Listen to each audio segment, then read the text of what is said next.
Dry up. CEO Greg Peter asked Sussexes to indemnify £100 million Netflix contract after their BTS work switch. It seems that after a long time of being criticized for their controversial plans to build their own brand, the Sussexes have decided to stay behind the scenes. Prince Harry and Meghan Markle are to stop making tell-all Netflix documentaries, publishing memoirs, and sitting down for interviews that bash the royal family, as insiders claim they have nothing left to say. More than 3 years after the Duke and Duchess of Sussex decided to move to California and ditch the royal family, only remaining behind the scenes of any future Netflix productions will continue. The drastic change of direction follows their bombshell interview with Oprah Winfrey back in 2021, a six-part Netflix docuseries called Harry and Meghan, and of course the prince's tell-all memoir, Spare.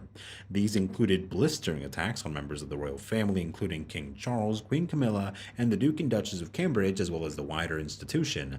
Now, the couple plan to take on roles further away from the glare of the public eye. That period of their life is over, as there's nothing left to say, one source told The Sun. The Duke and Duchess have been mocked on a number of occasions following their very public revelations. This included being featured on an episode of South Park where they were relentlessly ridiculed. It depicted the pair as the Prince and Princess of Canada, a young royal couple who loudly begged for privacy while drawing attention to themselves. The red-headed prince and his wife, who wears the same dusty pink outfit that Meghan donned for Trooping the Color 2018, along with a near-identical white hat that sits askew on her head, are seen promoting the prince's book, Wah, the cover of which strongly resembles Harry's memoir, Spare.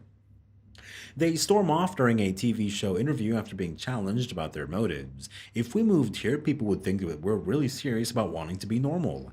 Prince Harry's memoir Spare, which was released earlier in the year, was slammed by some for not being a book based on so-called objective facts it declared to be. One royal expert claimed that the pair's interview with Oprah in 2021 regretted and was embarrassed over the interview, where they claimed that a family member made troubling comments about the skin color of Archie, and that was related to unconscious bias, not racism. Prince Harry has since denied that any members of the royal family were accused of racism in an interview with ITV's Tom Bradby earlier this year, before and after Spare was released.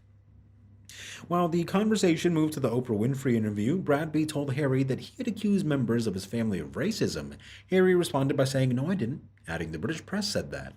The decision to halt the making of documentaries and books comes less than 2 weeks after Harry and Meghan declared that they had been in a near-catastrophic car chase involving paparazzi through the streets of New York. A spokesman for the Sussexes at the time claimed the prince, his wife Meghan, as well as his mother-in-law, Dorian Ragland, were the victims of a relentless pursuit lasting more than 2 hours as they left an awards ceremony.